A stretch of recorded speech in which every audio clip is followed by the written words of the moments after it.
Caught my girlfriend flirting with someone after she forgot to hang up. So, I dumped her on the spot. I'm 27. I was on my lunch break at work when I decided to call my girlfriend, Mia. We've been dating for about 2 years, living in a small apartment downtown. She usually texted me throughout the day, so it felt odd that she'd gone quiet. I dialed her number, half expecting her to pick up breathlessly, complaining about a hectic schedule. Instead, Mia answered in a hushed voice, "Hey, I'm busy. Can I call you later?" Then she hung up, or so I assumed. Except she didn't. A couple seconds later, I heard muffled sounds, then her voice again. Only she wasn't talking to me. She must have set her phone on the table without ending the call. I froze, listening confused. The background noise sounded like dishes clinking, faint chatter, almost like a restaurant. Then her tone changed, downright flirtatious. My name never came up.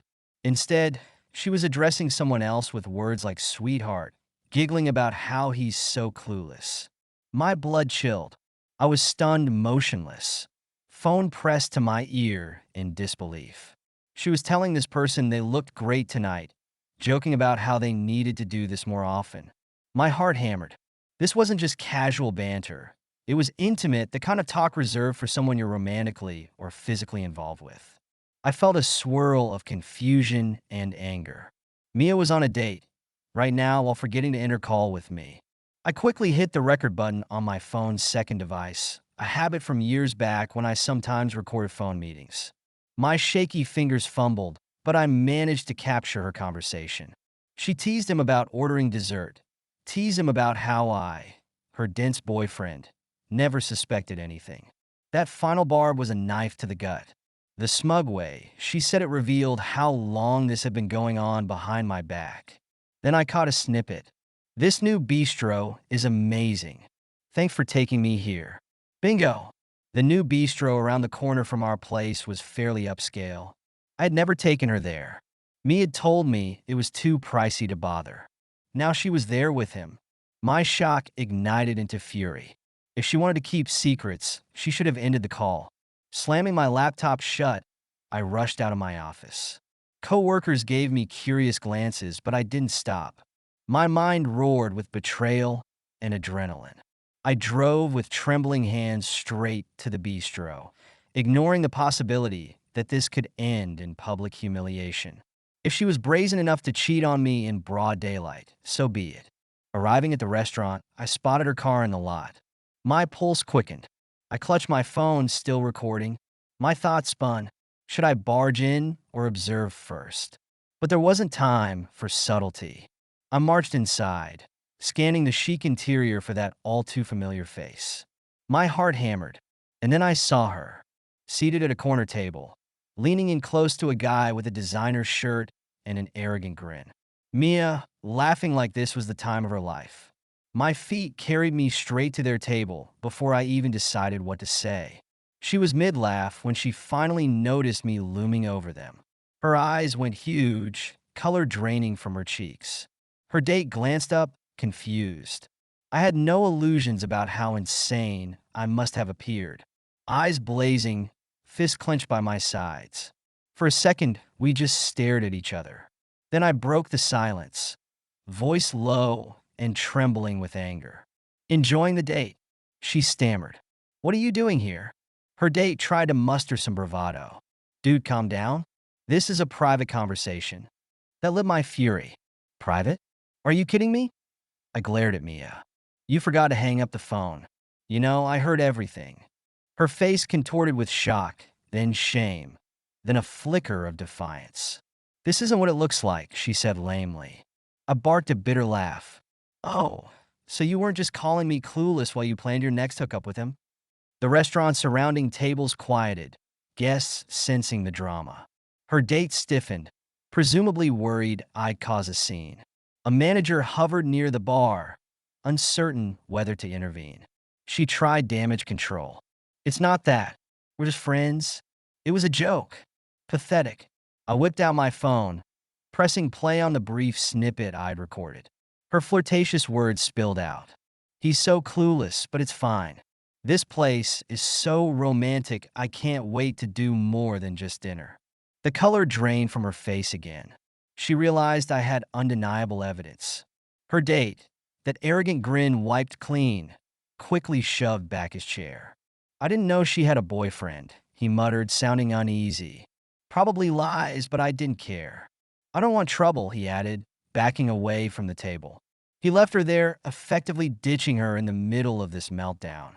Now alone, she looked around, humiliated. She hissed, "Can we not do this in front of everyone?" I snorted.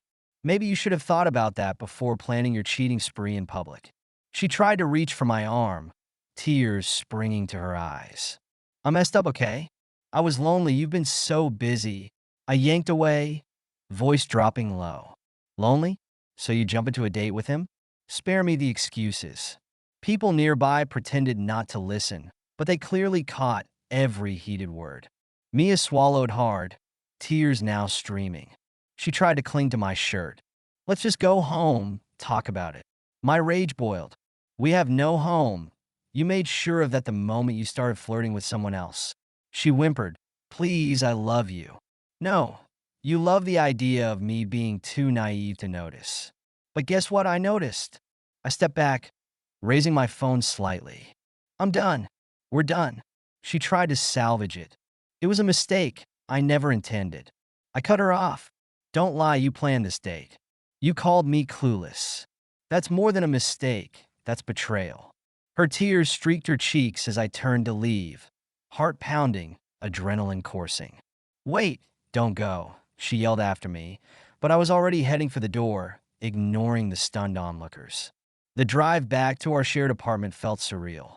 I realized she had a key, had clothes in my closet, personal items scattered across our place.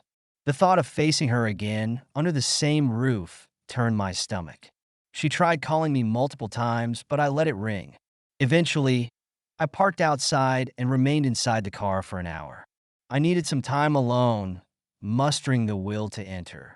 Part of me hoped she'd be gone, but of course, she was there, perched on the couch, tears streaked. She stood the moment I walked in. "Please let me explain," she whispered. "Don't you want to at least hear why I did it?" My voice came out hollow. "A reason? You cheated. You lied. You ridiculed me." She wrung her hands. "I was feeling neglected. You've been working late. You hardly take me out." I craved excitement. My jaw set. "So you talked to me about it like an adult. Instead, you found your excitement in someone else's arms. Someone you boasted about right in my ear." She wept, insisted she was confused, that it was only a fling. "It didn't mean anything," she claimed. I laughed bitterly, reminded her of how she'd belittled me on that call. "If that's how you act for meaningless things, I'd hate to see you with actual feelings." She whimpered, "I never wanted to hurt you." I snapped, "But you did. This is over. I can't trust you again." Her eyes flared with desperation. "We can fix this. I'll block him. I'll do anything." I shook my head. "No, we're done." I grabbed a duffel bag, started tossing the inessentials, my personal documents, electronics, anything I didn't want her rummaging through. She trailed after me, sobbing, "Don't leave. This is your place too." I paused, turning on her. "You might as well keep it for tonight, but I'll be gone. By the weekend, I expect you out permanently." She squeaked in indignation. "Why me? You can't just throw me out on the street." I fixed her with a hard stare. "I can and I will. We're not married. The lease is in my name. I'm not obligated to keep a cheater under my roof." She changed tactics, anger surfacing. "You'll regret this. I'll tell people you were controlling, that you're the reason I stepped out." I shrugged. "Go ahead. I have recorded proof of your cheating, remember? Let's see who regrets what." Her eyes flicked with fear, aware I had the audio from her phone fiasco. Storming past her, I loaded my bag into my car. "If you have any sense, you'll be gone by tomorrow. Otherwise, I might get a restraining order." She shot me a furious look, but tears returned. She sat down, face in her hands.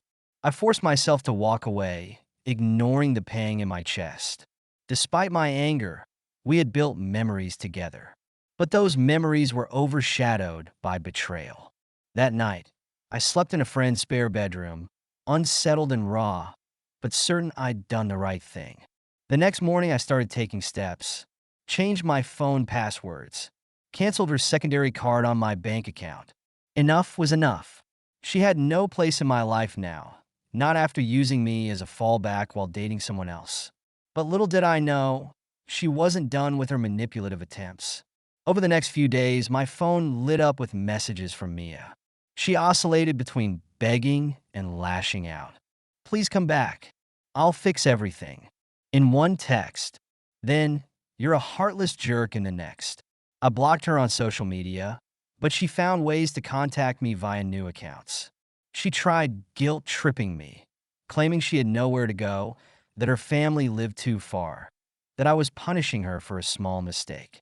Each message fueled my resolve to stay away. One evening, Mia showed up at my workplace, waiting by the parking lot. The moment I stepped out, she rushed over, tears in her eyes. We need to talk. My co-workers glanced over, sensing drama. I kept my voice low. There's nothing to discuss. You cheated. It's over. She attempted a big public meltdown, sobbing that I was throwing away our future over one slip-up. I refused to budge. I told her, I have the recording. This wasn't a random slip. It was premeditated. You called me clueless, remember? She cringed, probably recalling how humiliating it was that I overheard. She threatened to scream I'd hit her. But I realized people were watching. Another manipulative play. I stepped back, hands raised. Try it. People can see I'm not touching you. She fumed, eventually stomping off. Days turned into a week. She finally cleared out of my apartment, leaving a note on the table. I hope you realize how much you hurt me by not giving me another chance. My laugh was humorless. She hurt me, yet twisted it so I was to blame for not forgiving her swiftly. Classic entitlement. Mia made one final gambit, contacting some mutual friends, spinning a tale of me being distant, that she slipped up because she felt unloved. She asked them to mediate, to push me to talk things out. But these friends knew me well. Once they heard the recorded snippet or simply recognized the level of deception, they took my side or stayed neutral. She'd lost the moral high ground. At last, the storm calmed.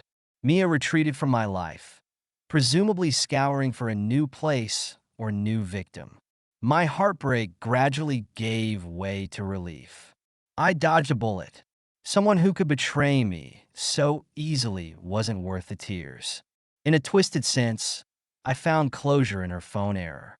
Without it, I might never have known. She would have continued that affair behind my back. Her carelessness saved me from more heartbreak down the line. Today, I stand alone in my reclaimed apartment, bedding changed, new locks on the door, slowly healing. I keep minimal reminders of her. Friends ask how I'm doing. I say, better than ever, and I mean it. She might sulk around telling her sob story, but the truth is clear. She broke my trust, and there's no going back.